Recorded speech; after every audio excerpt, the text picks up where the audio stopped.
That's it. That's St. Peter's Dome, right? It says St. Peter's creations.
Pure, I'm not kidding, it's pure. Yeah, I remember back in the 70s we used to, we had boilers at home, yeah? Like my grandparents. And from time to time we had to open up the lids and get rid of the coke and put this stone. Yeah. But water na lang.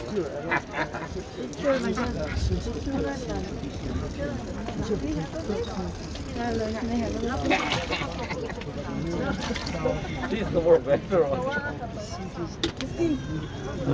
Video. Inom degan, kenapa inom degan. Sorry. Every time. Inom po Mitch. Video. Inom po Mitch. Video picture dapat paspas ka. Inom, inom. Oh, yeah. Mga 3 seconds lang nga. Ana. Guba na lipstick. Wait. Oh, inom. Kuan ni siya, potable gini no. Drinking water. Oh, ato tong refill lang di ay ang Dad, pawa po ka picture, Dad. Oh, fridge. Nako, Cho. Ana ka. Video maga. Oh. Okay, that's good. picturean. Picture.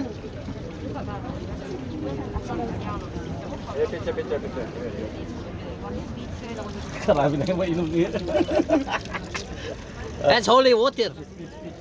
Holy water. Ano, puno pa to? Puno pa itong tubig natin, Han?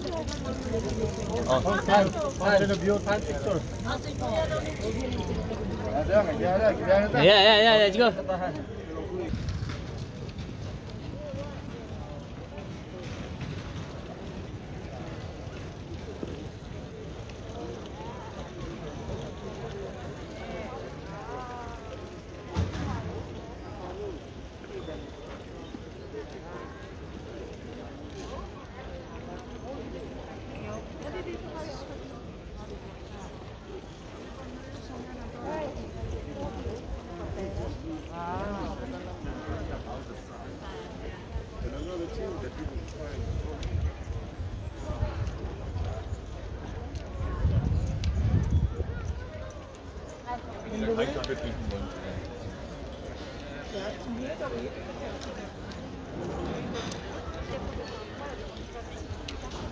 L'offre migrant protégé la prise d'une forteresse. Plan spectacle, fabrique aux diversions actives de 40,23 hectares.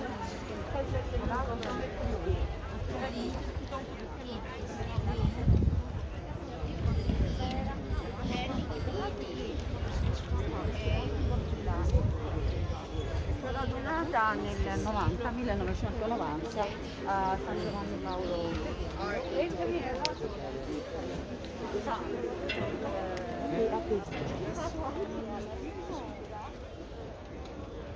Yo, kids, I need you. Get into.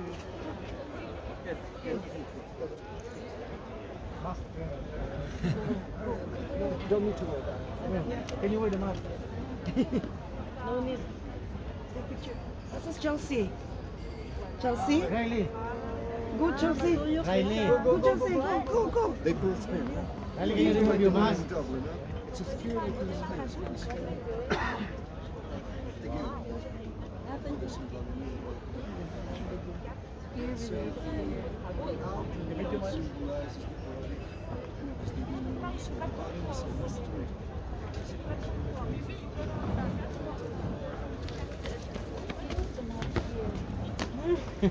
No adults. No adult. Overage na Miss Phoebe.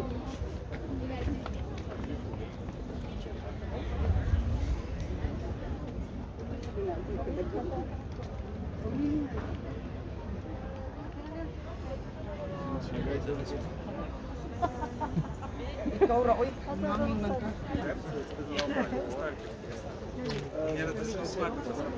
Если папа приходил смотреть, он специально писал они с папой, и папа побил его даже палкой. Зверско различался. Папа, Was mentioned now, the lower walls had already been painted some you see there are two sets of stories kind of mirroring each other. Are the scenes from the life of Moses, the scenes from the life of Jesus Christ. That's the so-called Michelangelo decoration because it was Michelangelo's born. Камер, многие известные, властные, богатые люди, которые стоят. Perugino, Botticelli, Ghirlandaio, Signorelli, all artists from Central Italian cities such as Florence, Perugia, Siena, with their hand. Папа не поскромничал, сказал, что изобразили его. I mean, just to mention two of them. Perugino was Raphael's Правда, какие and мышцы? Ghirlandaio, Michelangelo's. It's not what you say. There's much to say about it. Okay, when he enters the shop, indeed he was in his 30s. Not long before he was commissioned to paint that thing, the ceiling, he had to do something else. He was called in and he was asked, Michelangelo was supposed to realize an immense architectural sculptural work for the Pope, Julius Tomb, some 40 statues even size of this.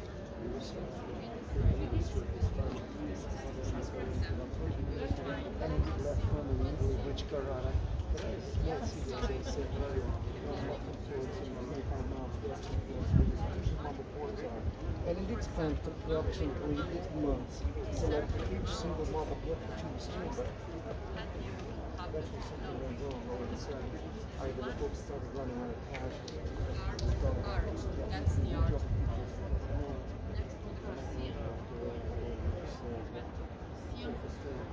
Next week's the reason. Dragged up for years just to put the tragedy of the two. So imagine not long later when he was turned up and asked him to do that, he said, oh, they said, not going to do this. They were really disappointed with the difference.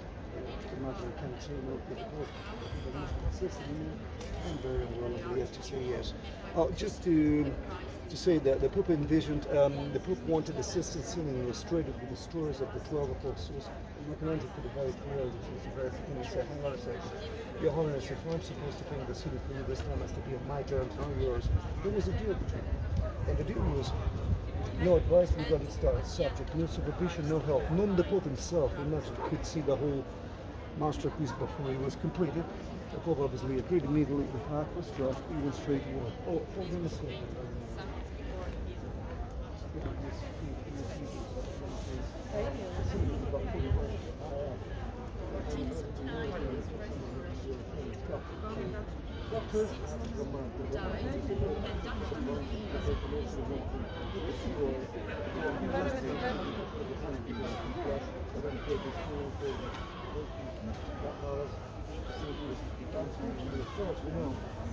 Romantic structure proved to be a musical Scusami, since its little beams posso fare questo intanto, grazie. protected heirs of the Saturdays that had to be painted. Michelangelo got rid of the romantic structure and immediately replaced it with a feast floating structure of his own design.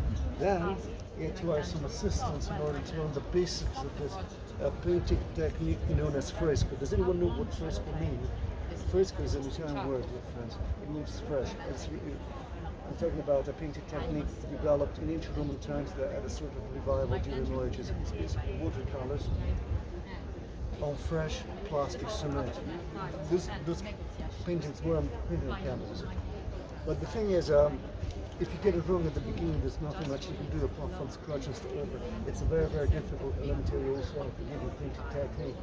And as strange as it sounds, Michelangelo himself, despite being brought up in the Ghirlandaio studio as a kid when he produced remarkable canvases, he wasn't really acquainted with that technique, but he couldn't be bothered learning how to grind, how to prepare all these canvases or plasters. And therefore, at the beginning he had to hire some assistants, but after the first two sections of the ceiling was done, working along with those guys, he sent them away and continued working in his room the following years, 45 feet high up on that. I know numbers are boring, but just to give you, he began painting, working on the ceiling from 1508 to 1512, 3 years. P.S. Those are two sketches drawn by hand, huh? Then to show us how the whole job is done. So therefore, imagine, can you hear me? So therefore, imagine him 45 feet high up on that scaffold, 10 hours a day, mostly standing, as you can see, yeah? Yeah. With his head tilted back, it does paint plaster continuously, dripping right into his eyes.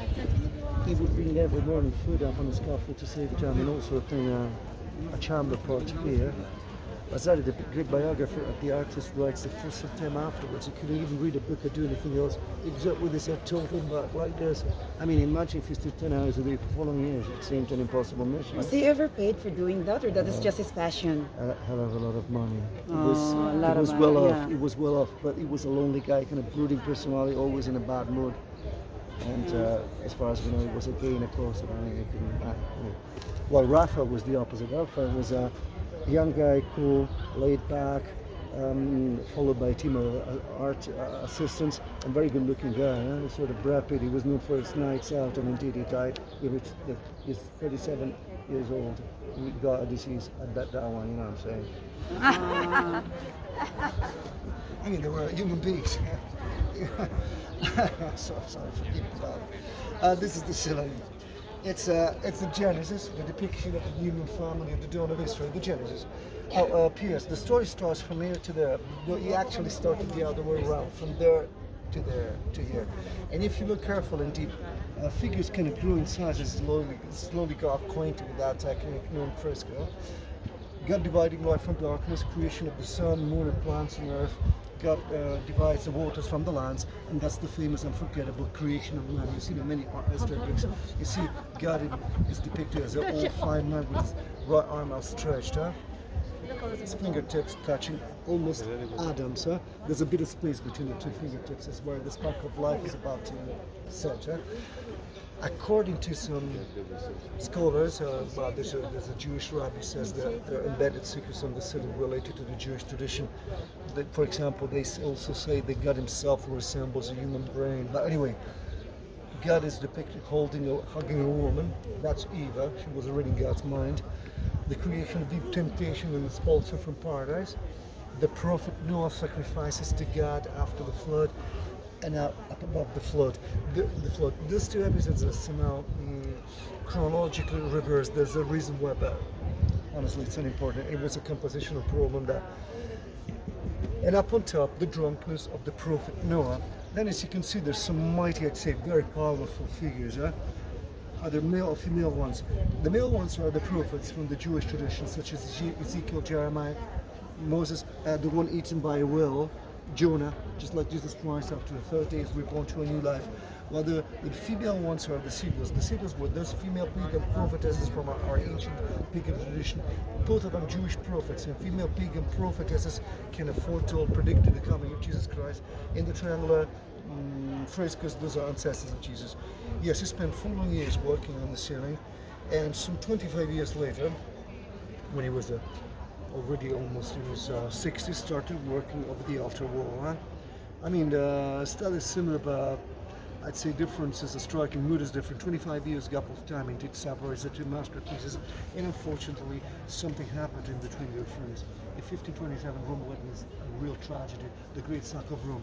German troops, mercenaries stormed in, they killed thousands men, and thousands of women, including nuns and kids, were. This meant the end of that cultural movement, universally known as the Renaissance. Somehow this Sack of Rome was seen as sort of divine punishment for the lifestyle the Roman society had led up to then. Martin Luther came over here with a voice speaking, hoping to find a crowd of Christianity. He fled immediately back to Germany and set up with his own church, the Protestant, after he found out about all those dodgy businesses running between faithful priests, such as forgiveness, sins for a fee, and all this kind of crap. And then it's been argued, the Catholic cannot deny that, that had it been for this crowd, we wouldn't have stumbled into the Reformation. So, and that's fresco, dear friends, kind of emphasizes the spirit of the time, but very interesting. Have a look at this one. It's roughly 4 large bands, up above angels carrying the symbols of Christ's passion, the cross and the pillar. Then you see Jesus Christ, next to him, Virgin Mary, a very unusual version of Jesus, I say. Have a look at it. It's, why, up to then, it looks like a bodybuilder, a very good-looking guy in his 20s, how it is. Abs. Gorgeous face, mighty 6-pack sticking out. Yeah. Basically me, madam. Actually, it's a very revolutionary version of Jesus, because up to then, dear friends, up to then, Jesus was being portrayed as an old man, often sat on a throne with a long beard. A revolution started by Michelangelo after seeing one of those great ancient Greek statues that were being discovered, dug up in Rome in those days, and immediately housed in the Vatican museums. You'd see it soon. It's called Apollo Belvedere. His face resembles its one. There it is. Unfortunately, it's now hidden behind a wooden structure because it's under restoration. But somehow its face resembles Jesus on the. Is this Jesus? Yeah, this is a pagan sun god. But Michelangelo was inspired by this sun god when he painted. Oh, very important now. Jesus' feet, you see there are 2 saints sitting on clouds. Lawrence and Bartholomew. The identifiers are the tools they're holding. Lawrence was burnt on this grate, burnt alive. Well, Bartholomew was skinned alive, flayed alive, and it is portrayed holding his own skin. Have a look at the skin, but have a look at that flat face. Does anyone know his face is? No clues, no ideas. I should have another take of it. Are you sure? No clues, no ideas. That's Michelangelo's face. That's Michelangelo's self-portrait. But that's Michelangelo's signature. As I've said, back to these days, artists were considered no more than servants, just like bricklayers, carpenters. The only thing he eventually managed to sign is the Pietà, as I mentioned before. Because the chosen few rising to heaven, and on the other side, the damned hurled to hell. This is even later artists, just like Rodin, were inspired by all these figures designed by Michelangelo centuries later. Just have a look at it. That's called the thinker. It's a man is being dragged to fall down to hell by demons. And it's typical position we do when something happens, saying, "Oh my God!" When we become aware of something. It's a very Michelangelo was a genius, He could, Anyway, bodies are reborn after death, and that's hell, with two demons, Charon, the boatman of the dead, beating the damned souls, according to our pagan mythology, or the Divine Comedy by a great, Italy's greatest poet, Dante Alighieri. And this is the Saturn, or Minos. Have a look, we zoom in now. It's Don Quixote, and there's also a huge coiling snake biting its willy or whatever. Actually, Yeah. sorry, forgive me. Actually, this demon, and as the featured features of a contemporary to Michelangelo, a very high rank priest, a very influential priest to the Pope reigning at the time, Father Biagio da Cesena, a very high rank priest who complained to the Pope for the nudity of the original fresco in Temple Wars, but Michelangelo painted all these figures that were all naked and concerned this kind of prudish climate of the Counter-Reformation. This priceless fresco was being destroyed. Had it been luckily for one of Michelangelo's younger students, pupils, a young painter called Daniele da Volterra, who was immediately supposed to paint over the private parts of each figure. He had the loincloths to cover their shame, their privates, and therefore this artist was nicknamed as Mr. Pants. Largest composition ever frescoed. Just one thing. Keep in mind that nowadays we use synthetic varnishes, but back to those days, painters used to make the watercolors out of organic materials, shells, also stones. For the bluish one, he used a semi-precious stone called blue lapis from Pakistan, crushed in mortars by young kids, and then used as paint. They've used the Sistine Chapel for the last 500 years. Nowadays we got electricity, lamps, but back to those days, for centuries they had to use candles, incense, so inevitably year after year, a thick layer of dirt and grime had grown on priceless walls, somehow preserving them from modern aggressive substances such as carbon dioxide produced by our lungs or modern smog, and inevitably restorations have been carried out throughout centuries. The most extensive and I reckon technologically advanced one was carried out approximately some 30 years before, back in the 90s, by Italian specialists, though with Japanese fundings. Fujifilm paid for the restoration of it, okay? There's some darker spots, such as that one, on the Last Judgment, or on the ceiling. You see, dear friends, these are samples left by the restorers some 30 years ago, meant to show us how darker the ceiling was before the last restoration was carried out. And if you look carefully, differences are striking, aren't they? Look how dark it was before 90. So far, so good. That way, rock and roll. Okay.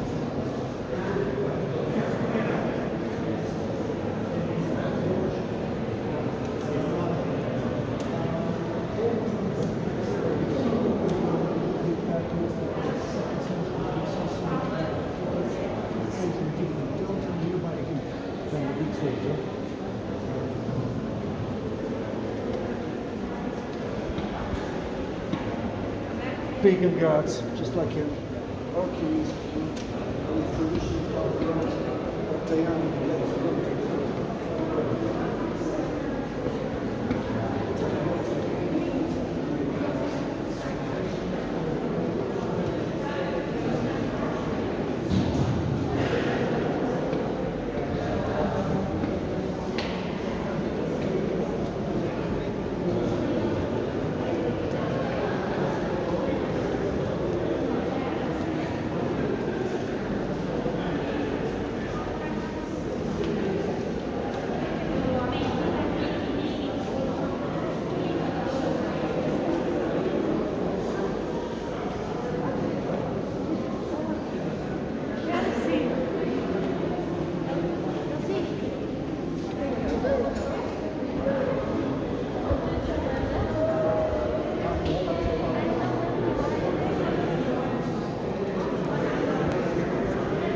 Hello everyone, I think that's it everyone. Okay, we're here at the museum right now. Okay, he explained about the creation of Michelangelo there. So it's a very long, very old story here. Lots of happening on that century. Okay, everyone, that's it, and see you in my next